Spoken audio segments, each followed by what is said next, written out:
வணக்கம். இன்னைக்கு இந்த ஷூட்டிங் வந்து இதய கோயில்ன்ற ஒரு படம். இதய கோயில் படம் வந்து இதுக்கு முன்னாடி வந்து 85ல மணி ரத்னம் சார் இயக்கிய 2வது 3வது படம் நினைக்கிறாரு. இன்னைக்கு வந்து இது ராஜேந்திரன்ற ஒரு புதிய இயக்குனர், விவாகர் என்ற கதாநாயகன், ஒரு புயலான கதாநாயகன், இந்த தென்றலான அனில் கிருஷ்ணன் கதாநாயகியா நடிக்கிறாங்க. இதுல வந்து நான் ஒரு முக்கியமான ஒரு கேரக்டர் பண்றேன். இது வந்து ஒரு எப்போதும் போலதான் காதலை மையமா வச்ச ஒரு கதை. இதுல என்ன ஒரு வித்தியாசமா சொல்றாருன்றத இயக்குனர் வந்து இதுல ஸ்கிரீன் பிளே பண்ணியிருக்காரு. இல்ல இன்னும் சொல்ல போனா முத்துக்கால ரொம்ப முக்கியமான கேரக்டர் பண்றாரு. அப்புறம் வந்து காயத்ரி பண்றாங்க. இந்த மாதிரியான நிறைய பேர் பண்றாங்க. அவங்க வந்து பேசும்போது உங்களுக்கு தெரியும். இந்த படத்தை பத்தி குறிப்பா ஒண்ணு சொல்லணும்னா, நம்ம எவ்வளவு ஒரு காதல் படம் பார்த்திருக்கோம். ஒரு ஃபாதர் கேரக்டர் வந்து ரோல் வந்து ஒண்ணு வில்லனா வரலாம், இல்லைன்னா வந்து நல்லவங்களா சேர்த்து வைக்கிறவங்களா வரலாம். இதுல நான் பண்ணியிருக்கிறது இதுல ரெண்டும் இருக்கு. அது வந்து இந்த கதையில எனக்கு ரொம்ப பிடிச்சதா இருக்கு. இத ஒளிப்பதிவு வந்து பிரசாந்த் பண்றாரு. இசை வந்து மயிலும் ஒருத்தர் ரொம்ப அற்புதமா போட்டிருக்காரு. இசை பாடல்கள் கேட்டா ரொம்ப நல்லா இருக்கு.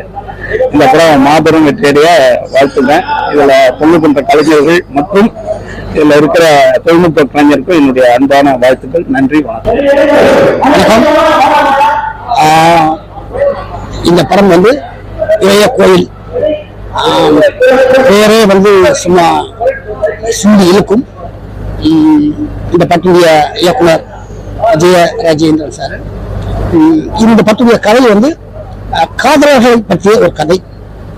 காதலால் காதலிப்பவர்களுக்கு ஏற்படும் பிரச்சனை, அதோடு காதலிப்பதால் பெற்ற தாய் தந்தைக்கு ஏற்படும் பிரச்சனை, இந்த மாதிரி பல பிரச்சனைகளை இந்த படத்துடைய கதை சொல்கிறது.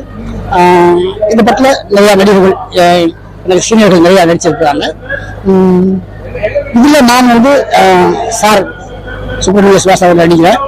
சாருடைய சின்ன மெமரி, அந்த நாள் ஞாபகம் அப்படின்னு சொன்ன மாதிரி முதல்ல 182 நாள் சீல்டு வந்து திருடா திருடி படத்துக்காக ஒரு இயக்கத்துல நடிச்சதான் நான் வாங்கின முதல் சீல்டு. அதனால இன்னைக்கு சார் கூட நடிக்கிறதுல எனக்கு மிகப்பெரிய சந்தோஷம். இந்த படத்துல தொழில்நுட்ப கலைஞர்கள் பார்த்துக்கிட்டீங்க, நிறைய சுறுசுறுப்பா வேலை செய்யக்கூடிய இளைஞர்கள் நிறைய வேலை செய்யறாங்க. அது இன்னைக்கு குறிப்பா நான் சொல்லணும்னா, என்னுடைய ஸ்டண்ட் கலை, ஸ்டண்ட் மாஸ்டர் இளம்போ அவர்கள் தான் வந்து ஸ்டண்ட் கொரியோகிராஃப் பண்ணிட்டு இருக்காரு. பட் என்னுடைய ஸ்டண்ட் நடிகர்கள்லாம் இதுல வந்துருக்காங்க. ஏன்னா நான் அந்த ஸ்டண்ட்ல இருந்து ஒரு காமெடியனா மாறினதுனால ஸ்டண்ட் கல்ல இன்னைக்கு நல்லா ஒரு இடத்துல உட்கார முடியல, சுற்றி பார்த்துக்க. அதனால இந்த நல்ல கலைக்காக இந்த படம் மாபெரும் மற்ற விஷயங்கள். அப்புறம் வந்து அண்ணன் ஆறு உதயகுமார் அண்ணன், அதாவது இப்ப இயக்குனர் சங்க தலைவராக இருக்காரு, தமிழ்நாடு இயக்குனர் சங்கத்துக்கு. அவர் ஒரு முக்கியமான கேரள பண்றாரு. அப்புறம் சர்மிலான்னு ஒருத்தவங்க, அவங்க என்னுடைய பேரா பண்றாங்க. இன்னும் இப்ப அண்ணன் சொன்ன மாதிரி இப்ப வந்து இளங்கோ வந்து சிறந்த ஒரு முறையில சண்டை பயிற்சி ஃபைட் எல்லாம் எங்களுக்கு பண்ணி கொடுத்துருக்காரு.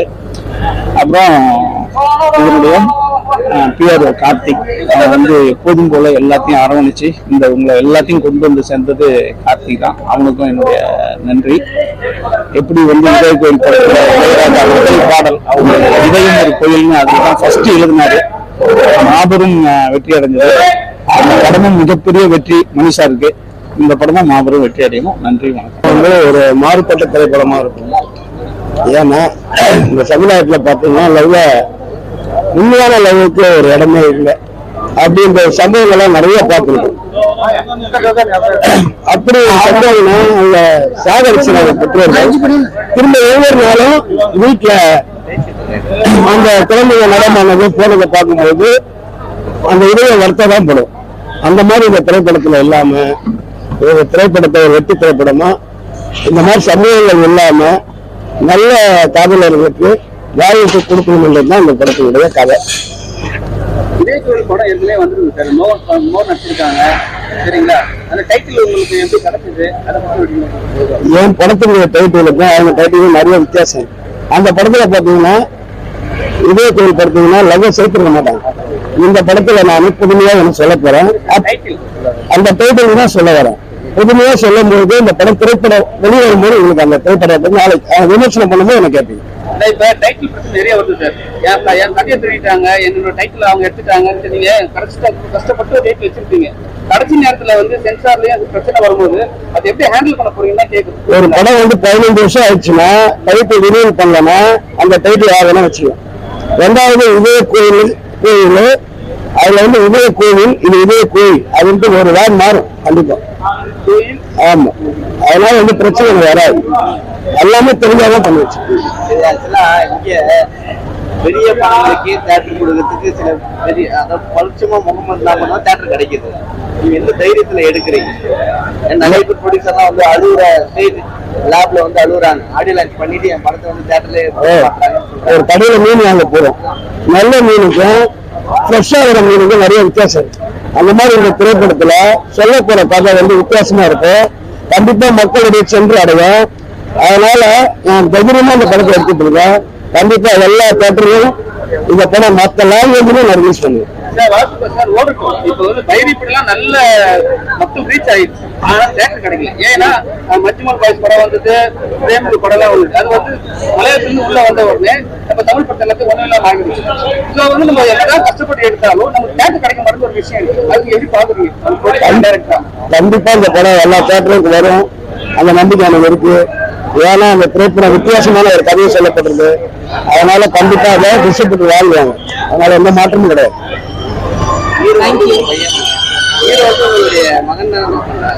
ஆமா, என்னோட மகன் தான் கதாநாயகன் இல்லை.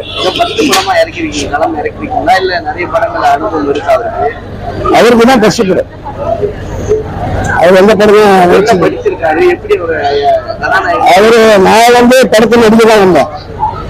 என்னுடைய பாதிப்பு என் பையனுக்கு இருந்தது. அவனை அந்த திரைப்புலகத்துக்காக வளர்க்கப்பட்ட பையன். அதனால நான் அவனை விரும்புகிறேன்.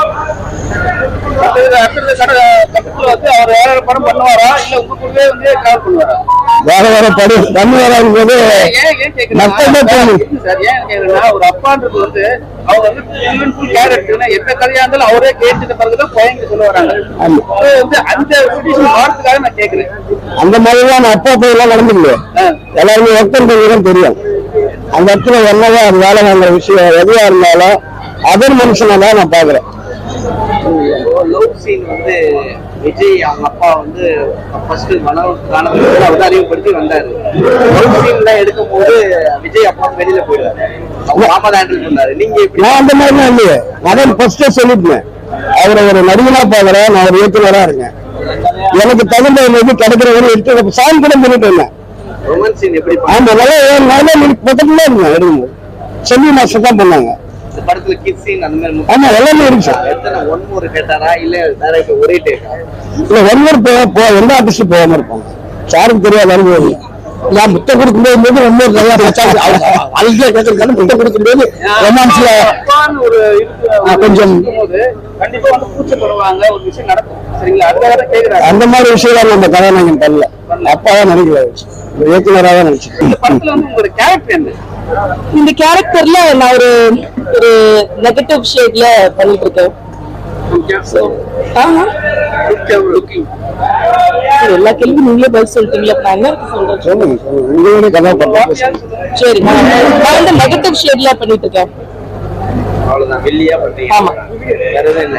வேற எதுவும் இப்ப எல்லாமே சொல்லிட்டா சுவாரஸ்யம் போயிடும்ல. அதனால இப்ப நான் ஒரு நெகட்டிவ் ஷேட்ல ஒரு கேரக்டர் அதுல பர்ஃபெக்ட்பா. சத்தியமா நம்மள வேலை வாங்குற விஷயத்திலயா இருக்கட்டும், நம்மளுக்கு சம்பளம் கொடுக்குற விஷயத்திலயா இருக்கும், நம்மள ஹாஸ்பிட்டாலிட்டி கொடுக்குற விஷயத்திலயா இருக்கட்டும், சார் வந்து இவரோட முதல் படம் அவர் இயக்குனரா தயாரிப்பாளரா ஆகுறாரு. சோ இந்த மாதிரி ஒரு பேசிக்கான யூஸ்வலா ஆர்டிஸ்ட் இது இங்க சரியில்லை அது அங்க சரியில்லைங்கிற மாதிரி எதுவுமே இங்க பிரச்சனை இல்லை. அவங்கலாம் வந்து ஒரு ஸ்கிரீன்ல வந்து நல்லா ஆக்டிங் பண்ணிட்டு அதுக்கப்புறமேட்டு ஒரு வில்லி கேரக்டர்ல வந்தாங்க. இப்ப அந்த கேரக்டர் நீங்க வந்துட்டு there is no comparison. அவங்க நெகட்டிவ் பண்ணாங்க அதனால நான் பண்றேன் அப்படிங்கறதுலாம் இல்ல. என் மேல நம்பிக்கை வச்சு இயக்குனரும் தயாரிப்பாளருமான இவர் வந்து நீங்க இந்த நெகட்டிவ் ரோல் பண்ணா நல்லா இருக்கும் அப்படின்னாரு. சோ நான் என்ன முழுமையா நம்பி இதுல இந்த கேரக்டர் பண்றேன். ஒத்து ஓட்டு முட்டையான்னு சொல்லிட்டு நம்ம எல்லாரும் எதிர்பார்த்துட்டு இருக்கோம். கவுண்டமணி சாரோட ஒரு கம்பேக் மூவி, அதுல ஒரு இன்ட்ரெஸ்டிங்கான ரோல் பண்ணிட்டு இருக்கேன். அது நீங்க கூடிய விரைவில் திரையரங்குகள்ல பாப்பீங்க, அதையும் கொண்டாடுவீங்கன்னு நான் நம்புறேன். அதுக்கப்புறமா ராம்குமார் சாரோட ஒரு ப்ராஜெக்ட் போயிட்டு இருக்கு. ஸோ அதுவும் கூடிய விரைவில் முடிய போகுது. இந்த படத்துல ஹீரோ ஹீரோயின் நடிக்கிறாங்க. முதல் படம், கதாநாயகனுக்கு முதல் படம், நிறைய பயிற்சி எடுத்துட்டு நடிக்கிறாரு. இன்னும் போக போக வர வர படங்கள்ல இன்னும் ஸ்மார்ட்டா இன்னும் பெர்ஃபெக்ட்டா பண்ணுவாருன்னு நிச்சயமா நாங்க எல்லாரும் நம்புறோம். கதாபாத்திரம்னா சொன்னா தியேட்டர்ல என்ன பிளேவர் இருக்கும்? ஓகே, அதுல வில்லி இல்ல, ரொம்ப பாசிட்டிவான ஒரு படம் முழுக்கவே ஃபுல் ஃபன் கேரண்டீட். அந்த மாதிரி ஒரு மூவி, ஃபுல் படம் சிரிச்சுட்டே இருக்க போறீங்க. சோ அதுல நானும் உங்களுக்கு கூடுதல் ஒரு நகைச்சுவை உணர்வு கொடுக்குற மாதிரி நான் ஒரு கதாபாத்திரம் பண்ணிருக்கேன். அதே பெரிய தொழில், அதே மிகப்பெரிய இது வரும். அதை விட்டு சினிமால வரீங்களே, ஒண்ணு நல்லா தெரிஞ்சுக்கோங்க. ஒரு பேஷன் அப்படிங்கறது வந்து நான் என்னோட டாக்டரேட்டை எவ்வளவு பேஷனேட்டா எடுத்து படிச்சு டீச்சிங் எவ்வளவு பேஷனேட்டா பண்றேனோ, நான் டாக்டரேட் வாங்கறதுக்கு முன்னாடில இருந்து 11வது படிக்கிறதுல இருந்து நான் தியேட்டர்ல இருக்கேன். சோ இது மேல கூடுதல் ஆர்வமும் இது பண்றப்ப கூடுதல் சுவாரஸ்யமும் எனக்கு கிடைக்குது. So thank you. எத்தனாவது படம் பாருங்க சார்? இது என்னோட 2வது படம். என் பேரு வந்து பிரசாத் ஆறுமுகம். முதல் படம் இதுக்கு முன்னாடி வந்து குமாரி பண்ணிருந்து. நான் வந்து ஆக்சுவலா சுஜித் வாஸ்தே மராட்டில தான் பண்ணிருக்கேன். அவரோட. சரி, காதல் படம்னா ஹீரோயினை வந்து ஸ்பெஷல் லைட் பண்ணுவாங்க. ஆமா, ஹீரோ நல்லா பண்றாங்க. ஹீரோ ஹீரோயின் அந்த காதல் மேட்டர் எல்லாம் சூப்பரா பண்ணிக்கிறேன். காசு ஆக்ஷனோட நல்லா பண்ணிக்கிறேன். சேவெல்லாம் நல்லா வந்திருக்கு. முதல்ல நீங்க தான், நாங்க திரையில பாக்கிறதுக்கு முன்னாடி நீங்க தான் பாக்குறீங்க. ஆமா, காதல் காட்சி எல்லாம் எப்படி இருக்கு? சூப்பரா இருக்கு சார். வணக்கம், நான் வந்து இடிமலையில ஸ்டன் மாஸ்டர். இது வந்து எனக்கு வந்து 28வது படம். இது என்னன்னா, அவங்க அப்பா சொன்னாரு, இன்னும் வந்து பையன் வந்து ட்ரைனிங் எல்லாம் கொடுத்து போலாம் அப்படின்னாரு. ஆல்ரெடி நான் ட்ரைனிங் கொடுத்துருக்கேன், இல்லைனா ஒரு நாள் கொடுத்து போலாம் அப்படின்னாரு. நான் சொன்னேன், என்ன சார் நல்லா பண்றாரு பாத்துக்கலாம் அப்படின்னா. ஆனா இன்னைக்கு வந்து பார்க்கும்போது பாத்தீங்கன்னா கண்டிப்பா ஒரு ஆக்ஷன் ஹீரோவா அவர் வருவார் நம்பிக்கை இருக்கு. என்னன்னா, ரிஸ்க் எடுத்து ஒரு வன்முறை இல்லாம எல்லாமே வந்து ரிஸ்க் எடுத்து நிறைய பண்றாரு. ஃபைட்டு பாத்தீங்கன்னா, இந்த ஃபைட் வந்து உண்மையிலேயே நல்லா வந்திருக்கு. இந்த ஃபைட்டு இன்னும் மேல மேல நிறைய ஃபைட் இருக்கு. இந்த ஃபைட்லாம் வந்து உண்மையிலேயே வந்து ரொம்ப அருமையா வரும். இதுல பண்ண எல்லாருமே வந்து கோஆபரேட் பண்ணி எல்லாமே நல்லா பண்ணாங்க. பெரிய மெயின் காரணம் என்னன்னா, டைரக்டர் என்னன்னா ஜாலியா இருக்காரு. அவர் வந்து சீக்வன்ஸ் கரெக்டா சொல்லிட்டாரு. சொன்னனால வந்து எங்களுக்கு வந்து கரெக்டா எடுக்க ஒரு இதா இருந்துச்சு. என்னன்னா, ஹீரோ கண்டிப்பா மேலும் மேலும் நிறைய படம் பண்ணுவாரு. ஒரு ஆக்ஷன் ஹீரோ வருவார் நம்பிக்கை இருக்கு. இப்ப எடுத்ததுன்னா ஒரு புதுசா வரணும். என்னன்னா, ப்ராப்பரா கத்துக்கிட்டு வரணும். யாருமே வந்து கத்துக்கிட்டு வர மாட்டாங்க சில பேர்லாம். அவங்க அப்படியே வந்துடுறாங்க. வரும்போது என்னன்னா, நாங்க ஒரு பிளான் பண்ணி வந்திருப்போம், இப்பெல்லாம் பண்ணணும் அப்படிலாம் பண்ணணும். ஆனா அந்த ஹீரோ வந்து அந்த அளவுக்கு ஒத்துழைப்பு இல்லைன்னா எங்களால நாங்க என்ன பிளான் பண்ணுமோ அது பண்ண முடியாம போகும். ஒரு ஹீரோ கிட்ட தான் இந்த இது இருக்கு. ஹீரோ வந்து என்ன பண்ணும். அதே மாதிரி பாத்தீங்கன்னா ஃபைட்டர்ஸ் வந்து எந்த அளவுக்கு ரிஸ்க் எடுத்து பண்றாரோ அந்த பேர் வந்து மாஸ்டருக்கு எல்லாமே வரும். அதே மாதிரி ஹீரோவும் வந்து எந்த அளவுக்கு அவர் வந்து நல்லா பண்றாரோ அதை வச்சுதான் மாஸ்டருக்கு பேரு. அதனால எல்லாமே இதா பண்ணி வரணும். ஹீரோவும் கரெக்டா கிடைக்கணும். ஃபைட்டர்ஸ் மாஸ்டர் எல்லாரோட டீமும் வந்து அந்த ஃபைட் வந்து பேசப்படும். அதுதான் உண்மை. ஏன்னா நம்ம என்ன பண்றோமோ அது வந்து பின்னாடி வந்து நமக்கு அப்படியே மாறிக்கிட்டே இருக்கும். அதே மாதிரி கண்டிப்பா அவர் வந்து நல்லா பண்ணிருக்காரு. ஒரு ஆக்ஷன் படமா வரும். சொன்னீங்க, இப்போ ஹீரோக்கெல்லாம் வந்து ஸ்ட்ரென்த் சரியா கத்துட்டு வர மாட்டாங்க, நேரம் வந்துடுறாங்க. உங்க ஹீரோ கத்துட்டு வந்திருக்காரா, கத்துக்காம வந்திருக்காரு? எங்க ஹீரோ கத்துட்டு வந்திருக்காரு. எங்க ஹீரோ ஏன்னா அவர் கத்துனா தெரியல எனக்கு. ஆனா இன்னைக்கு பார்க்கும்போது பாத்தீங்கன்னா அவர் நிறைய கத்துட்டு இருக்காரு. இதுக்கோசம் நிறைய ஸ்டைல் பண்ணிருக்காரு. அவரு ஏதுக்கு அப்படி சொல்றேன், கத்துட்டு வரலாம். சில பேர் வந்து ஃபைட் தரேன் அது ஒண்ணும் இல்ல ஈஸியா இருக்கு அப்படின்னு நினைச்சிருக்காங்க. ஃபைட் வந்து இருக்குல்ல, சினிமால வந்து ஃபைட் வந்து ரொம்ப கஷ்டமா இருந்து. ஏன்னா கவர்மெண்ட் தப்பெல்லாம் மரணம் ஃபைட்டு. நாங்க வந்து பாத்தீங்கன்னா ஃபைட் ஸ்டண்ட் பண்ணும்போது பாத்தீங்கன்னா கோயிலுக்குலாம் போயிட்டு சாமி எல்லாம் கொடுத்து ஒரு பூஜை போட்டுதான் அந்த ஃபைட்டை ஆரம்பிப்போம். அந்த அளவுக்கு வந்து ஒரு இதை பண்ணுவோம். ஏன்னா மற்ற தொழிலாம் எல்லாமே ஓகே, ஸ்டண்ட்ன்ற போட்டு அடி வேற போடுறது எல்லாருக்குமே. அந்த அடி படாம நம்ம என்ன பண்ணலாம். ஏன்னா நிறைய பேர் பார்த்தீங்கன்னா எனக்கே வந்து நிறைய அடிபட்டுருக்கோம். ஃபைட்டரா இருந்தா நிறைய அடிபட்டுருக்கு, எல்லாம் பண்ணிருக்கு. இப்ப வர ஹீரோகளுக்கும் சேஃப்டியா இருக்கணும், என் கூட இருக்க ஒர்க் பண்ற ஃபைட்டர்ஸ்க்கும் வந்து நிறைய சேஃப்டி பண்ணணும், நிறைய பண்ணிட்டு இருக்காங்க. சரி மாஸ்டர், இந்த இடம் எல்லாம் கல்லு கரடும் போதா இருக்கு, மலைகள் அந்த மாதிரிலாம் தான் ஃபைட் பண்ணுவீங்க. இந்த யூனியன்ல தலைவர் மாறிட்டே இருக்கிறாங்க.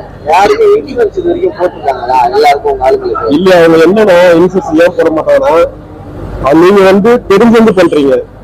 விபத்து வந்து இன்சூரன்ஸுக்கு கால் பண்ணாங்கன்னா உங்களுக்கு என்ன சொல்லுவாங்க? ஃபர்ஸ்ட் இன்சூரன்ஸ் ஒரு ஆளுக்கு மாசம் இவ்வளோ, நீங்க இறந்துட்டீங்கன்னா உங்களுக்கு வரும்னு சொல்லுவாங்க. நம்ம இறக்குற வேலை தான் செய்யணும்னு கேட்கலாம். அவங்க என்ன சொல்றாங்கன்னா, விபத்து வந்து இன்சூரன்ஸ் யதார்த்தமா அடிபட்டு ஏன்னா வந்தா விபத்து, வாழ்க்கைக்குள்ள எங்களுக்கு விபத்தா தானே இருக்கு. நாங்க என்னைக்கு வீட்டுல இருந்து கிளம்பி வரமோ எப்படி போகணும் தெரியாது இல்ல. ஏன்னா இப்ப வீட்டுல இருந்து கிளம்பி வரும்போது ஃபைட்டர்ஸ் பாத்தீங்கன்னா நல்லா வருவாங்க, அவங்க ஃபைட் முடிச்சு போகும்போது அந்த நல்லா போவாங்கன்னு சொல்ல முடியாது.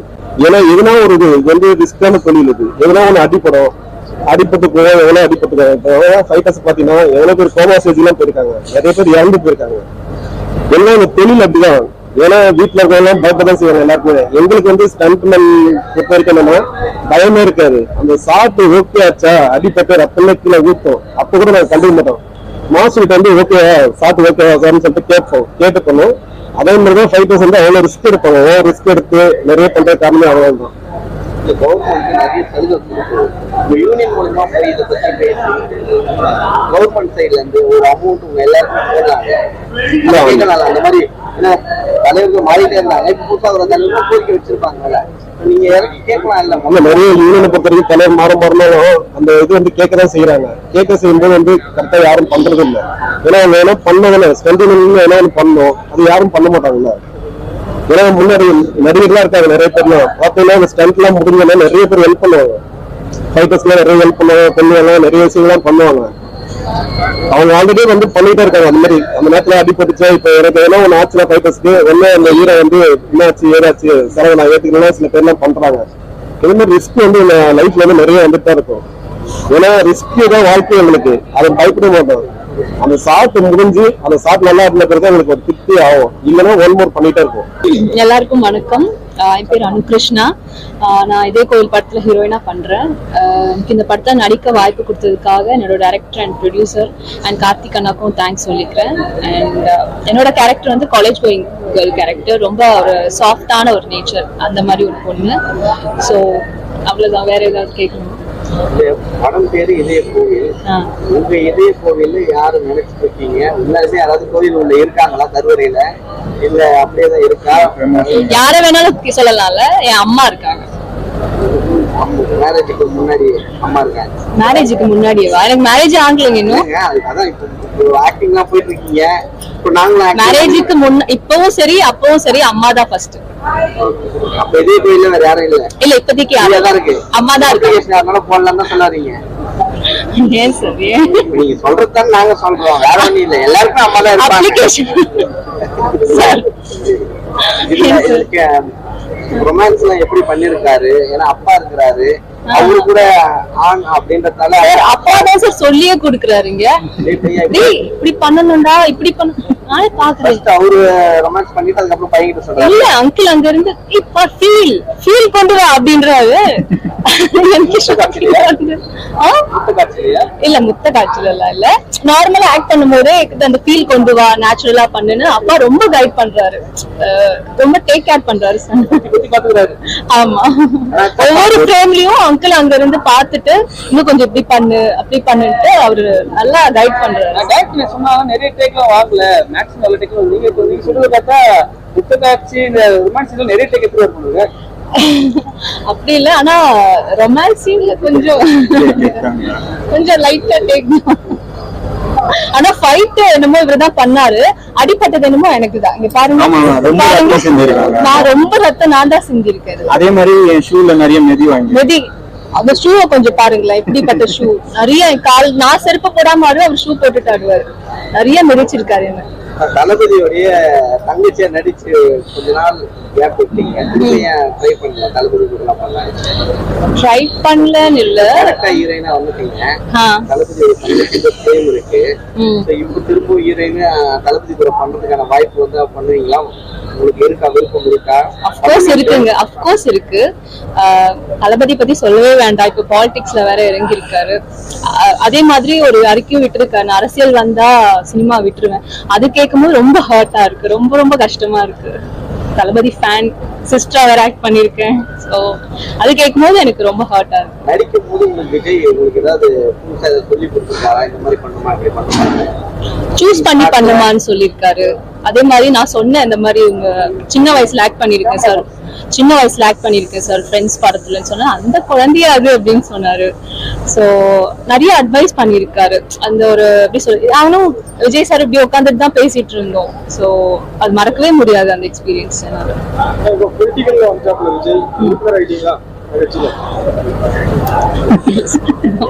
இன்னும் ஆகல சார்.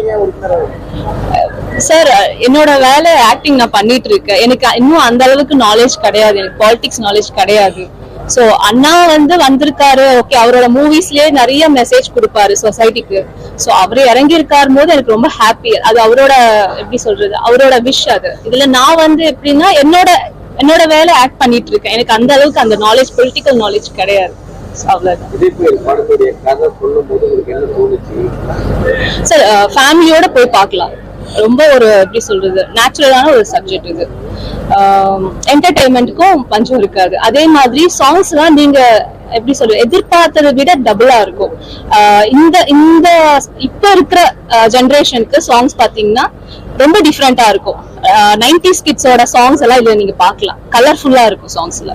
செல்வி மாஸ்டர் பண்ணிருக்காங்க சாங்ஸ். இல்ல, ஹீரோயினா போயிட்டு இருக்கு சார். 2-3 ப்ராஜெக்ட் பண்ணிட்டு இருக்கேன். சோ அப்படியே போயிட்டு இருக்கு. ஹீரோ ஏதாவது உங்களுக்கு ஏதாவது புதுசா பண்றாரு, ஏன்னா எடுத்தோன்னு வராங்கன்னும் போது கொஞ்சம் யோசிப்பாங்க சில பேரு. உங்களுக்கு எப்படி ஓகேவா, அந்த ஹீரோ கரெக்டா இருக்காரு, இந்த படத்துல இவரு பேர் பண்ணா செமையா இருக்கும் அப்படின்னு? ஓகே தான் சார். ஆக்சுவலி எனக்கு ஹீரோ விட அவங்க அப்பாவை, ஆன்டியோ ரொம்ப பிடிக்கும்.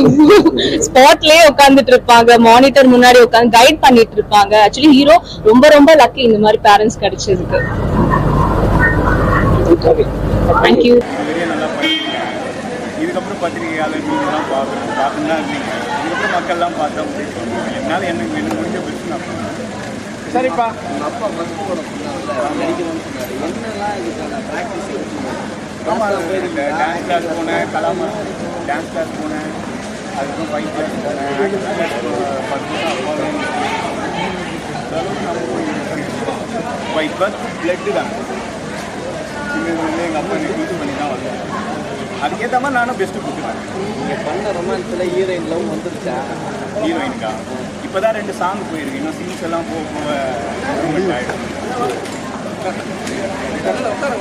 இப்போ ரொமான்ஸ் சீன் ஏதாவது ரெண்டு பேரும் அப்பா இருக்கிறாரு, அப்போ தான் அதை பற்றியெல்லாம் நான் கற்றுக்க மாட்டேன். கேமரா முன்னாடி அதெல்லாம் பார்த்தலாம். சரி, தமிழ் சினிமாவுடைய நீ ஆக்ஷன் ஹீரோவாக இருக்கணுமா, இல்லை ஒரு ரொமான்ஸ் ஹீரோவாக வரணுமா? ரெண்டுமே கலந்து வரணும்னு ஆசைப்படுறேன். மக்கள் எப்படி ஃப்ரேம் பண்ணுறாங்கன்னு பாருங்கள். சரி, ஆக்ஷன் பிளாக்கும் இப்போ நல்லா பண்ணியிருக்கேன், நீங்கள் பார்த்துருப்பீங்க. அதுலேருந்து இருந்தீங்கன்னு நினைக்கிறேன். உங்களுக்கு பிடிச்ச ஹீரோ யாருப்பா? எனக்கு பிடிச்ச ஹீரோ அஜித். ஹீரோயின் அன்சிகா மூர்த்தி. இது உங்கள் அப்பாவுக்கு தெரியுமா? அவருக்கும் தெரியும்.